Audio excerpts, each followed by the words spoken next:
Welcome to CMO Confidential, the podcast that takes you inside the drama, decisions, and choices that go with being the head of marketing.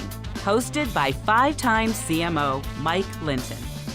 Welcome, marketers, advertisers, and those who love them to Chief Marketing Officer Confidential. CMO Confidential is a program that takes you inside the drama, the decisions, and the politics that go with being the head of marketing at any company in what is one of the most scrutinized jobs in the executive suite. I'm Mike Linton, the former Chief Marketing Officer of Best Buy, eBay, Farmers Insurance, and Ancestry.com, here today with my guest, Teresa Barreira. Today's topic, the case for and against CMOs. Do companies really need one? Now, Teresa is the CMO and CCO of Publicis Sapient. That's a lot of C's in there. She was previously CMO of Deloitte Consulting and held senior marketing roles at Accenture and IBM. Publicis Sapient is a digital consultancy that helps large enterprises like Goldman Sachs, Walmart, and Marriott transform digitally and leverage AI. Welcome, Teresa. Thank you. Super happy to be here. And thank you for having me, Mike. Of course. All right. Well, let's just start and ground everybody in your role at Publicis Sapient, and then we'll talk about what you're hearing from marketing leaders all over the country. But tell us what, as CMO and CCO, you do, and then we'll talk about what you're seeing from marketers. I was laughing about you saying there's a lot of C's in there. It's just like every job now wants to have a C. Yeah, a lot of C's. Well, you got 3 out of your 6 letters are C's. CMO and CCO. So that's a lot. I think I maxed out all my C's. There you go. But I joined Sapient about 7 years ago. And the reason I joined, because I was really inspired by the opportunity to reinvent and rebuild the company, a brand, and a business. But most importantly, one of the reasons I came here is because I really believe that the work we do, it was really making impact, the impact that matters. And not just the impact that matters in our customers' business, but most importantly, our customers' customers. And I think that's one of the main reasons. So I've been here, like I said, for 7 years. And if I look at my focus over the time that I've been here, I really believe, I think, has evolved. And in some ways, my role has evolved as well. And when I look about the past 3 years, for me, was really about foundational transformation and growth. We're doubling the company size.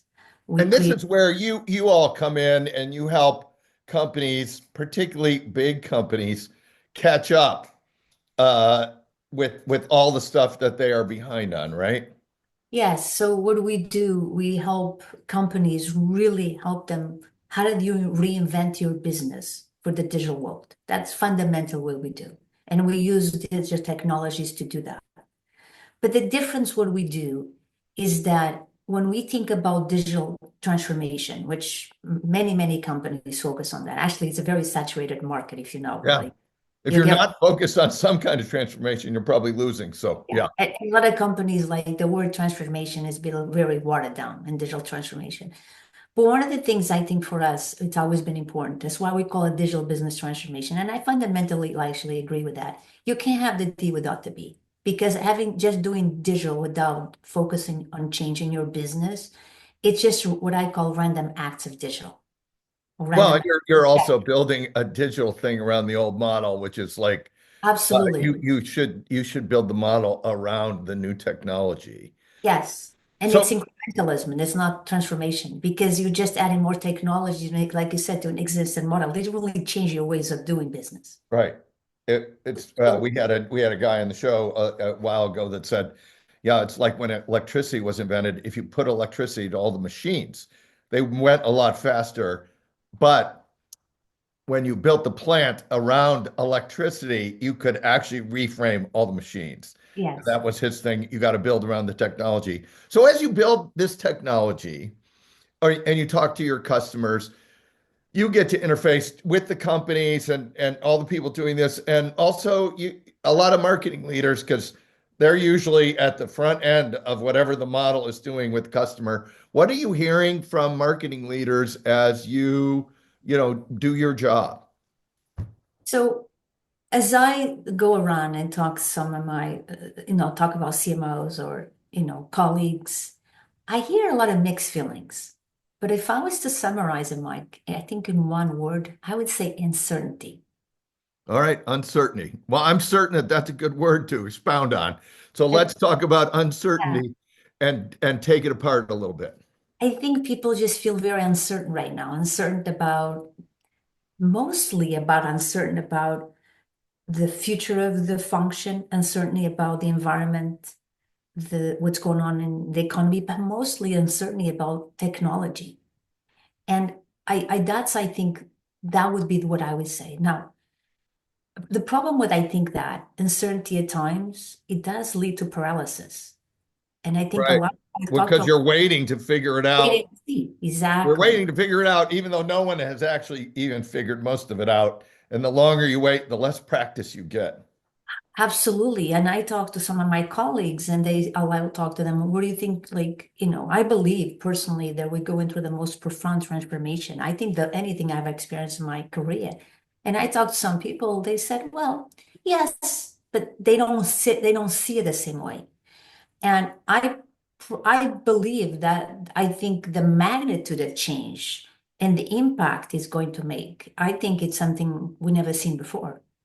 Because I tell you, like any other technology wave that we've gone through, this one is led by the enterprise, not by the consumer. Well, the And other thing about this, the AI thing is it doesn't require, like when you look at mobile and you look at digital, everyone had to have a computer, everyone had to have a mobile phone, everyone had to do this. AI is going forward whether you are paying attention to it or not. And it is, I mean, this is why I think it's so different. yes, And I mean, the genie is at the bottom. And the difference is too, what the other revolutions we've seen, because sometimes people say, well, we've been through this, we see this, is that actually the mobile was information in our fingertips. Now is it skills at our fingertips. They're very different. And this is why it's like impacts the knowledge work in the enterprise more so than I think anything we've seen before. And does impact everybody's jobs. so let's now shift to you believe the days of companies needing a traditional CMO in this kind of uncertain environment may be numbered. Tell us what you think is a traditional CMO, and is a species endangered or is it just evolving like Darwin's finches? Uh, well, that's an interesting question. I First of all, I do think the days are numbered. I think that a traditional CMO, that those days are past. I think they're behind us. And what a traditional CMO to me means is a CMO that was just focused on marketing, brand campaigns, performance, communications, all aspects of marketing, which is very linear and very functional driven, and really focus on feeding the marketing machine. I think the expectation of the CMO has changed, And if you look at, I mean, we can go through all these evolutions from custodians of the brand to growth drivers to voice of the customer to, cross-functional influencer.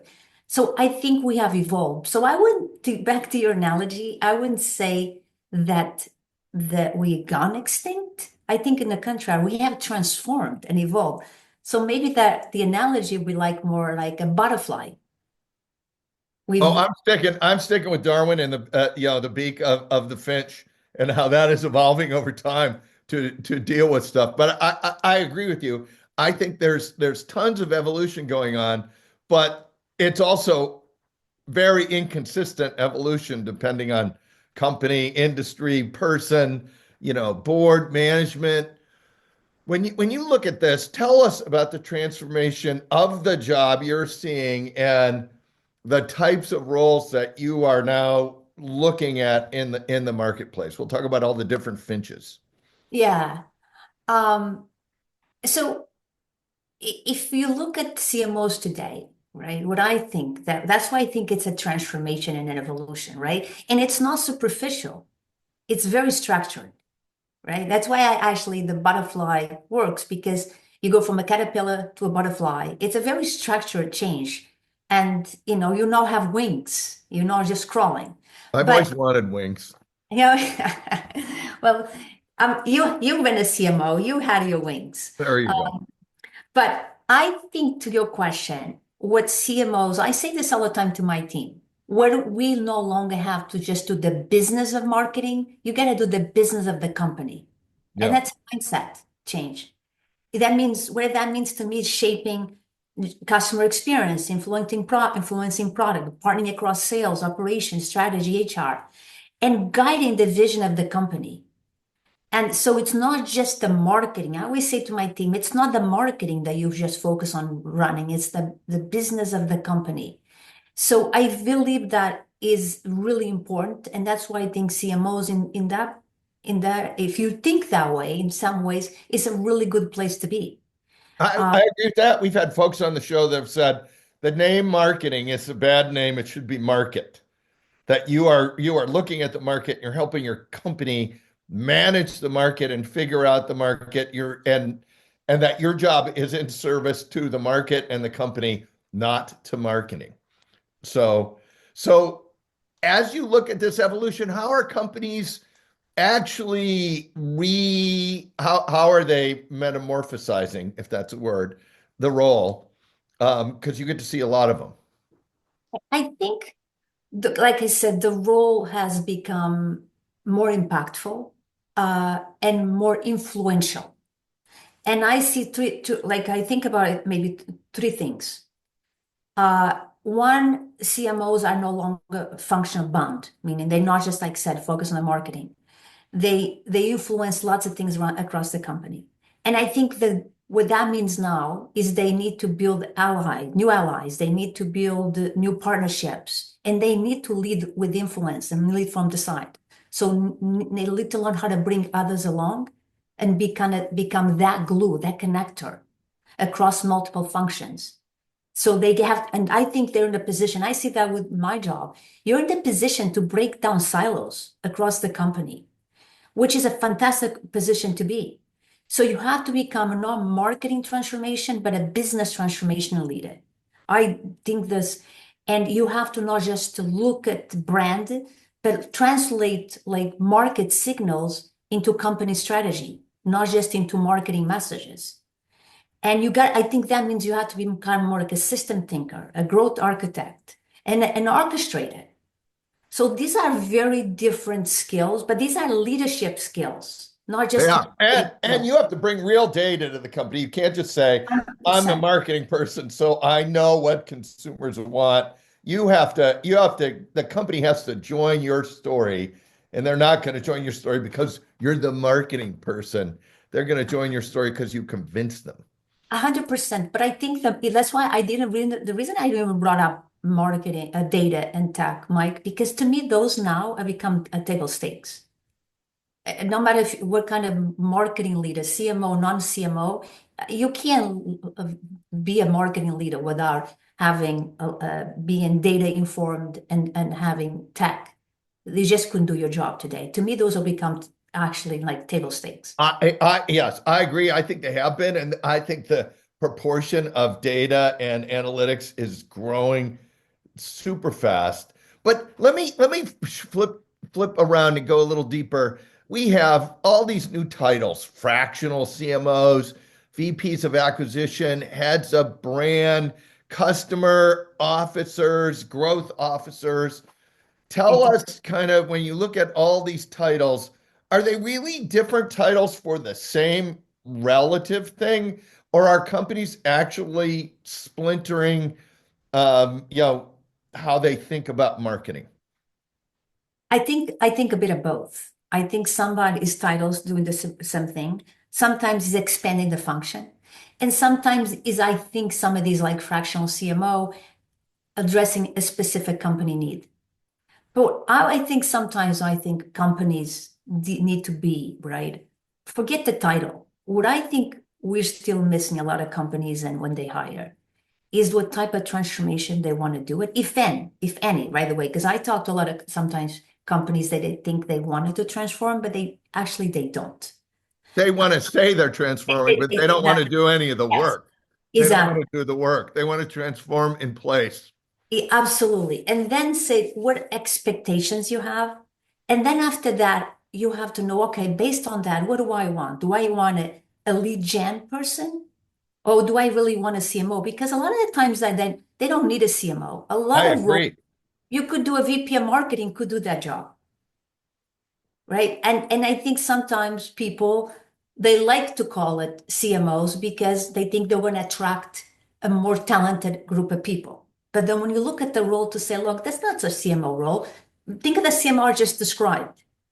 That not every company, depending on the size of the company, needs that. Right. So I think that's why I think it's very clear. And I feel like that sometimes the role of the CMO is the shorter tenure because the expectation is wrong. You have an expectation, and when you get to the job, it doesn't match. And then people love to blame marketing for everything. Well, yeah, it's the easiest thing to change it off in a big line item. Is there a difference you see here in, well, one, I know there is a big difference between size of company because smaller companies, you don't need a big time CMO. A lot of times you need a head of acquisition. But when you look across B2B and B2C, are those two coming closer together or further apart? And any trends you see across those two types of businesses? I think they come in closer together. They both have learned from each other. I think what B2C brought to B2B is the focus on the customer, the focus on the end user. That's, I think, what B2B has learned from B2C. I think what B2C has learned from B2B is less focus on the product and focus on the issue. B2C loves to start with the product. And I think B2C, because a lot of times they don't have products, Yeah. focus more on the problem. What is the problem I'm trying to solve? And so I actually think those two have, in some ways, I think they have merged. And that's why you see a lot of now folks, marketing folks or CMOs that work in B2C go to work in B2B and likewise. Because at the end of the day, the fundamentals are the same, Yeah. right? What we want to do is create value. That's what I actually believe, Mike, that you asked the question early. Is the species in danger? I don't think it is. I think the title is. And we started this conversation talking about the titles. Yeah. Right? Hard the Yeah. titles. I actually think that, in my opinion, that what it needs to, the function has evolved, but the title hasn't evolved. The scope has increased, but the title's still the same. And so I think that's what it is. I think feels like, think about an iPhone. Uh, and you would never call an iPhone a telephone today, would you? But No. it still you make calls, but you never call it that because it does much more than that. And I feel like it's a little bit where we are with marketing. Hear that out there, CMOs? You're more than a CMO. You're like an iPhone CMO. And I can't put the Darwin analogy down. So if you go out like 10 years after AI has become electricity and everything else, what is your prediction on what the CMO job will have evolved into? I like to call will become more like what I call a chief value officer. Okay, tell us more. And I like that. Actually, I was thinking about that yesterday because if you think about it, we really focus on growth. But at the end of the day, all we want to drive is value. Value for the customer, value for the company, value for the employees, and value for the shareholders. And if you drive growth, you're driving value. Now, I think that's what I think would probably will evolve and focus because that's more encompassing. I like Because that. and it's not like growth sometimes can be short term, where value can be short term and long term. And I also think value applies to different size of a company. If you're a small company or a large company, we all wanted to drive value. Right. So And you can put growth under a subset of value, but maybe not absolutely. necessarily the other way. Because Um, sometimes growth, like you say, like you start the conversation, say there's different titles, chief customer officer, chief growth officer. But those things is still a bit narrow, right? Because when we think about growth, we're thinking about sales. And a customer, everybody should own the customer, just like everybody should own the brand. It shouldn't just be the marketing lead that is his job. I totally agree with that. Like the idea that all the functions stay in their lanes is crazy in a marketplace like this.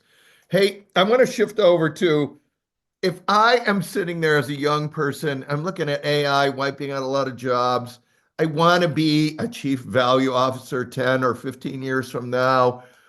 What should I be doing with my career to make sure I am ready? And I know, yes, you have to be working with AI, so that's a given. But what Yes. should I be doing on the job front to be ready to get promoted in the long run? So I got asked actually this question a lot, young people. What should I be studying? What should I be doing? Right? First of all, I tell people you should study the things you like because I think what you should love is go to school to learn how to learn and become constant learners. And I know we say this as like, oh, it's something cool to say, but it's actually in the world that we live in. Yeah. Like I learn every day. Every day I gotta Right. get up and learn. And I think that's a muscle you gotta use. You can never go away. So study something that teaches you how to do that. Most importantly, I do think I tell people like do internships even for free. Learn on the job. Experience is everything because I mean, I don't know what they teach in business school now. I was there many years ago. Probably they still teach in the four P's. But the theory at the end of the day, it's like, it's nice, but it really doesn't, when you come to the job, it doesn't really, you don't know much. I built this internship now for I hire student. I have an internship for first generation college students. And then we offer roles to 2 to 3 at the end of the summer. And then when they come back, I put them to an 18-month training program. Every 6 months, they work in a different function of marketing. And then after the 18 months, we said, okay, what would you like to do now? Because Well, to get that's a gift to a lot of people because a lot of companies have stopped doing that. But what I hear you saying is, look, you've got to get the experience is the differentiator in the long run, and however you can get it, you should get it, and you should never waste a chance to get it. Um, no, and you should learn on your own too. Like if you're not be given that experience, right? Like you talked about AI. I tell people like become like take courses. If you're studying marketing or whatever you're studying at school and you're not doing that, and not studying that, take a course, take a certification, take initiative. I find also too when I hire young people is their like attitude is everything, their mindset. I agree. I am teaching at a local business school, and that mindset of I want to learn or I want to get through this is very different. And the kids that want to learn are taking a lot more out of the class. I 100%. Can I just say one more thing? Because the of other thing course, I tell people about is the curiosity.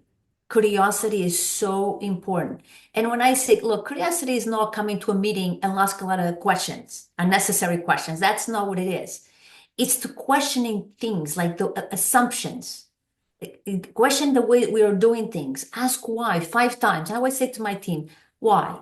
When you get to the fifth why, yeah, you'll the know five whys. yeah, five whys. Go That's a why? Why? tradition.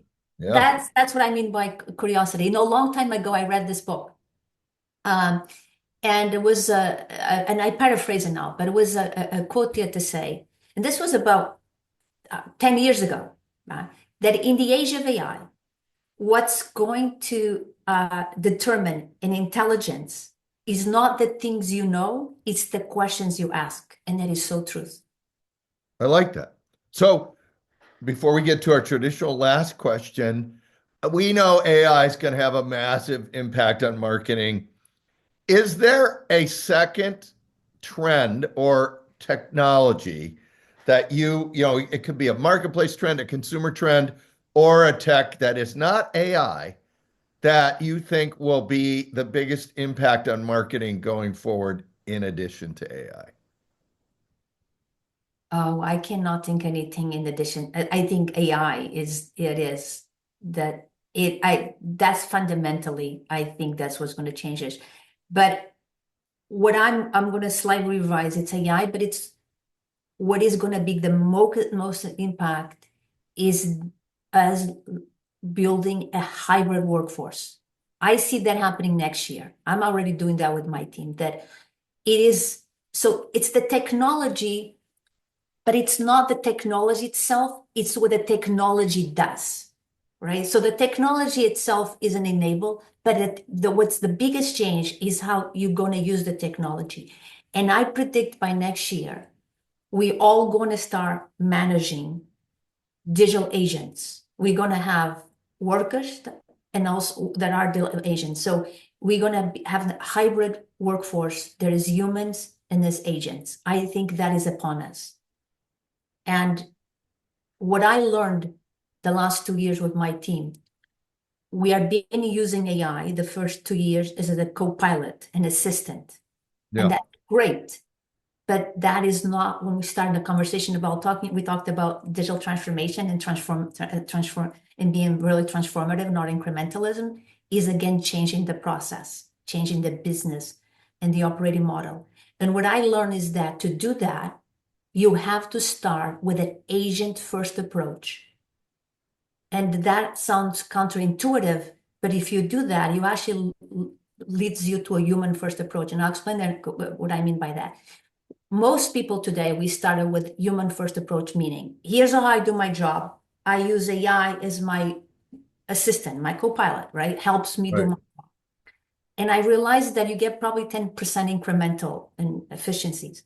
But if I say, I am going to break down my job into subtasks, and then I'm going to start, what are the tasks that an agent can do? And then I start with that. And then I said, what I left for the human to do. And if we do that, you're going to realize that what the human is going to do are the things that only humans can do, which is actually elevating creativity and elevating humanity. I agree with that. I think creativity will be in great demand because everyone will have agentic AI, which brings us to our last question. It's a two-parter. You can take one or both, but you have to take at least one part. Practical advice we haven't discussed yet that you want to share with the audience, and or the funniest story you can share on the air. You can take one or both of those. You just have to take at least one.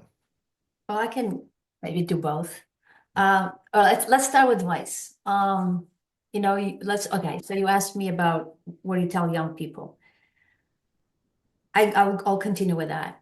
The advice I tell people is have a strong point of view, have an opinion. Your podcast is a great example.